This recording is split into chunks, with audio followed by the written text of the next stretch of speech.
E aí, pessoal?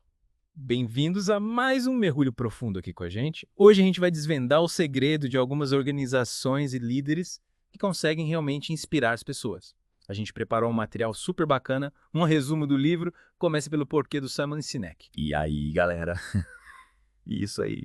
A gente vai mergulhar de cabeça nesse porquê e tentar entender por que ele é tão importante. Tipo, você já parou para pensar por que algumas empresas, tipo a Apple, conseguem criar uma base de fãs tão fiel? É verdade. O livro já começa com uns exemplos bem impactantes. Por exemplo, ele fala da posse do Hitler lá em 1933 e ele usa esse exemplo para mostrar como a gente tira conclusões com base em pouca informação. É verdade. E ele também fala daquela crença antiga de que a Terra era plana. Pois é, tudo isso para mostrar como muitas vezes a gente foca no superficial. A gente não se aprofunda de verdade nas coisas. E quando a gente leva isso para o mundo dos negócios, essa falta de clareza do porquê pode levar a umas estratégias bem, digamos, questionáveis. Sim. Tipo, baixar os preços a qualquer custo, fazer promoções super agressivas, usar o medo para vender. Usar o medo para vender é meio pesado, né? Pois é. E a crise de 2008 é um exemplo de como essas decisões de curto prazo, baseadas só em incentivos superficiais, podem dar muito errado. Mas calma, o livro não é só desgraça e tristeza. Ele também apresenta uma solução, o círculo dourado. Isso. O Círculo Dourado é uma estrutura que coloca o porquê no centro de tudo. Depois vem o como e, por último, o quê. E o mais legal é que essa ideia do porquê tem até base científica. O livro explica que o porquê e o como se conectam com o nosso cérebro límbico, que é a parte responsável pelas emoções. E o que se conecta com o neocórtex, que é a parte mais racional. Ou seja, a gente se conecta com as coisas primeiro pela emoção. Exatamente. E essa conexão emocional é fundamental para construir confiança. Hum. E a confiança, por sua vez, é a base de qualquer liderança forte. E falando em liderança, o livro cita o exemplo da Continental Airlines nos anos 80. A empresa estava com uma cultura interna péssima. Aí, em 1994, chegou um novo CEO, o Gordon Bethune, e ele colocou a satisfação dos funcionários como prioridade. E não é que a empresa deu a volta por cima. Quando Dental se transformou completamente, a confiança dos funcionários aumentou e isso refletiu em tudo, Impressionante como cuidar das pessoas pode mudar tudo, né? totalmente. E o livro também conta a história da expedição do Ernest Shackleton na Antártica. Ah, essa história é incrível. Ele priorizava contratar pessoas que acreditavam no propósito da expedição muito mais do que nas habilidades técnicas. Exatamente, ele queria gente que tivesse o mesmo porquê que ele. E tem também a história dos irmãos Wright, que eram movidos pela crença no voo humano, e do Samuel Langley, que parecia estar mais interessado na fama. E adivinha quem conseguiu voar primeiro? Os irmãos Wright, claro. Eles tinham um porquê de verdade, uma paixão genuína. E essa paixão fez toda a diferença.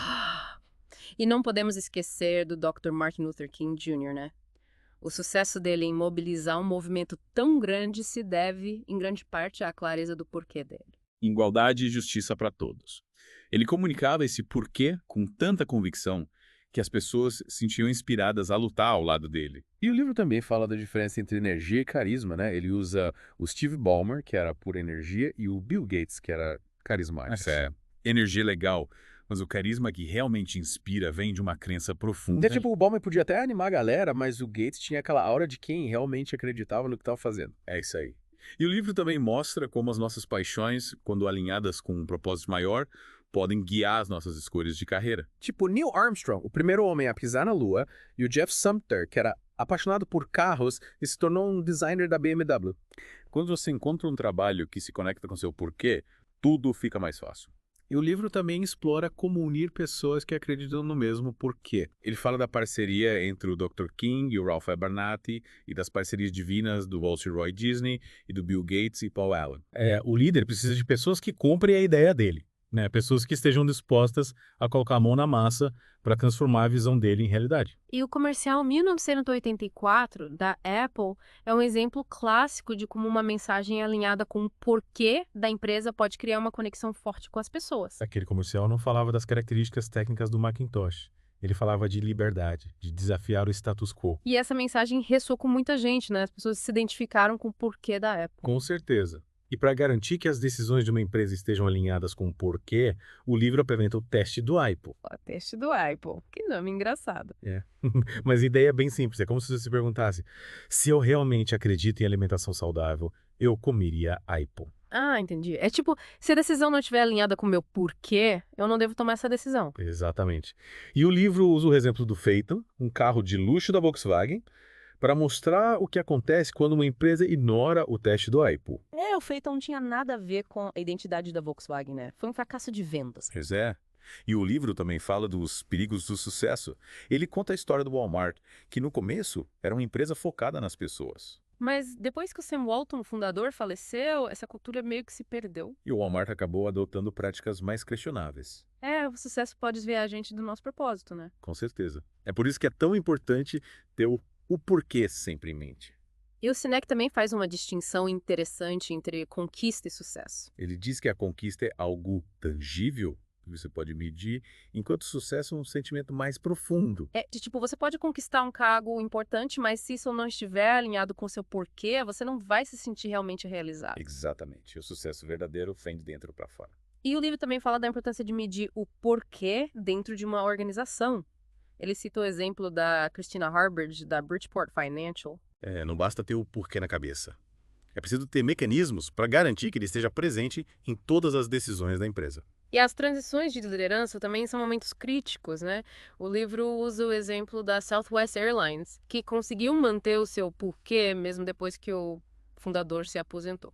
Os novos líderes precisam abraçar o porquê da empresa se quiserem ter sucesso. E para finalizar, o livro nos convida a refletir sobre como descobrir o nosso próprio porquê. Ele diz que a chave é olhar para trás, para as nossas experiências passadas. É tipo fazer uma retrospectiva da nossa vida e identificar os momentos que nos marcaram, as coisas que nos motivaram. Exatamente.